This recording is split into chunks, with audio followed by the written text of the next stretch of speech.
જોઈ ન હોય, આજ સુધી કોઈ દી જોઈ જ નહોતી. દરવાજે ઊભી હોય અને દરવાજેથી ઊભી હોય એટલે તરત જ યશોદાજીની બાજુમાં આવે, આવીને મૈયાને આમ પગે લાગે. એટલે યશોદા મૈયાને એમ થાય છોકરી કોક બહુ ડાઈ છે. અજાણી છોકરી પગે લાગે, હાથ જોડે, યશોદાને પગે લાગે, હાથ જોડે, એટલે યશોદા કહે છે છોકરી બહુ ડાઈ છે. ક્યાંથી આવે છે, તારું નામ શું? ઓલી અજાણી જે છોકરી હતી ને એને આજ યશોદાને આવીને કહ્યું કે માં, મારું નામ તો લાખી છે. તમારામાં લાખી નથી ને કોઈ? કે મારું નામ તો લાખી છે કે. અને શરમાતી શરમાતી એ નાનકડી નવયુવાન દીકરી આજ મૈયાની સામે પોતાનો ખોળો પાથરે છે. આજ યશોદા મૈયાની સામે પોતાનો ખોળો પાથરે છે અને ખોળો પાથરીને માને કહે છે કે માં, મારે તો છે ને તારા ઘરના પાણી ભરવા છે. તમને ખબર છે? આ બહેનોને કોઈને ખબર છે પાણી ભરવા એટલે શું થાય? કહું તમને. એક અજાણી યુવાન છોકરી જેના ઘરમાં દીકરો હોય એના ઘરમાં આવીને જ્યારે એવું કહે કે મારે તારા ઘરના પાણી ભરવા છે, એનો અર્થ એ છે કે મારે તારા ઘરનું વહુ થવું છે. I want to marry with your child. મારે તારા છોકરાની વહુ થવું છે. અને આજ સ્વયં લક્ષ્મીજી આવીને જ્યારે યશોદાને કહ્યું ને કે મારે તારા ઘરના પાણી ભરવા છે, એ મારી એને પ્રીતેથી ભરવા છે તારા ઘરના પાણી રે નંદરાણી તારા આંગણા રે.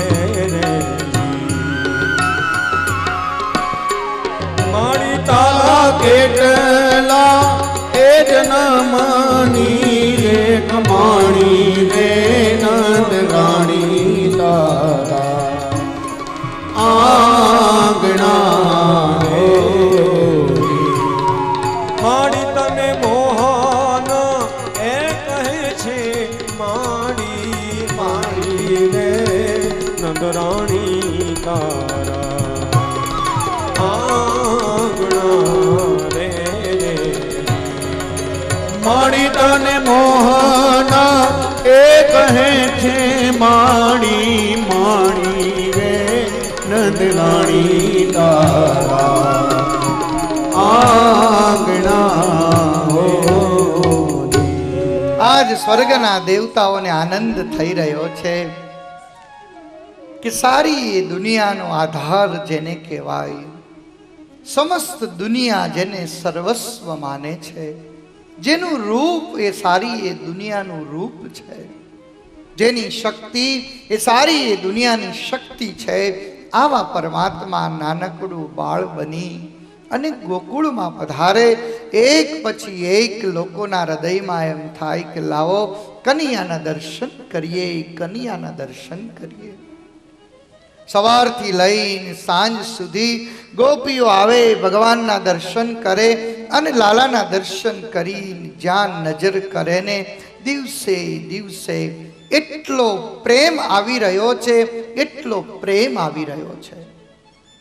जिस देखो तित शाम दिखाई.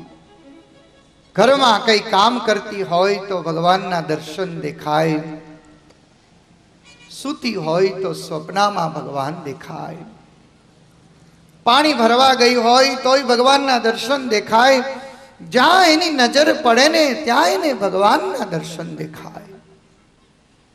એક દિવસ ગયો, બે દિવસ ગયા, 3 દિવસ ગયા અને ચોથો દિવસની સવાર પડી છે. ચોથા દિવસના સવારમાં ભગવાન શિવ કૈલાસમાં ધ્યાનમાં બેઠા છે. ભગવાન શિવને જે કૃષ્ણનું ધ્યાન કરવાનું કાયમને માટે નિયમ હતું, ભગવાન કૃષ્ણ ને ભગવાન શિવ બંનેનું એક જ રૂપ છે. કૃષ્ણ ને શિવ જુદા નથી. બંને એક છે. ખબર નહીં આજ મારી અને તમારી વચ્ચે ધર્મના માધ્યમથી, સંપ્રદાયોના માધ્યમથી દેવ દેવની વચ્ચે એક દિવાલો ખડી થઈ ગઈ છે. રામને માનનારો કૃષ્ણનું નામ ન લે, ભગવાન કૃષ્ણને માનનારો ભગવાન શિવની પૂજા ન કરે. ભગવાન શિવને માનનારો હોય એ ભગવાન સ્વામિનારાયણની પૂજા ન કરે. ભગવાન સ્વામિનારાયણનો ભક્ત હોય તો એના હૃદયમાં પાછો કંઈક બીજો અભાવ હોય. પણ આજ ભાગવતજીના માધ્યમથી મારે આપને એ કહેવું છે કે ભગવાનના સ્વરૂપો જુદા નથી. ભગવાનના જે સ્વરૂપો છે ને એને જુદા ન માનશો. કોઈ પણ સ્વરૂપ હોય. કૈલાસમાં બેઠેલા ભગવાન શિવજી કૃષ્ણનું ધ્યાન કરે અને આજ ત્રણ દિવસ થયા એના ધ્યાનમાંથી ભગવાનનું સ્વરૂપ જે હતું ને એ દેખાતું બંધ થઈ ગયું. સવારમાં વિચાર કર્યો કે આ ભગવાન ગયા ક્યાં? સમાધિ લગાવી, સમાધિમાં જોયું ત્યારે ખ્યાલ આવ્યો કે ઓ આ ભગવાન તો ગોકુળમાં પહોંચી ગયા. કાયમને માટે ચતુર્ભુજ રૂપે જેના દર્શન કર્યા હતા પણ હવે તો એ નાનકડું બાળક બનીને ગયા છે. આવા દર્શન તો કોઈ દી નથી કર્યા.